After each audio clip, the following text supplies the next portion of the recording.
To fully verify your GCash account, you'll need a few important requirements. First, make sure you have a valid government issued ID. It must be clear, not damaged, and not expired.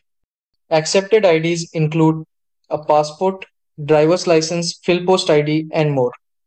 For minors and foreign nationals, additional documents may be required. To start the verification process, open your GCash app, tap the profile icon at the top right, and select Verify Now. Tap Get Started and follow the on screen instructions. Enter your PIN, input your birth date to confirm citizenship, and choose which government ID you'll use. You'll then need to scan your ID and take a selfie scan. Once submitted, your details will be reviewed within 1 to 5 business days. Just be patient during this time. If this guide helped you, don't forget to like, subscribe, and follow for more helpful videos.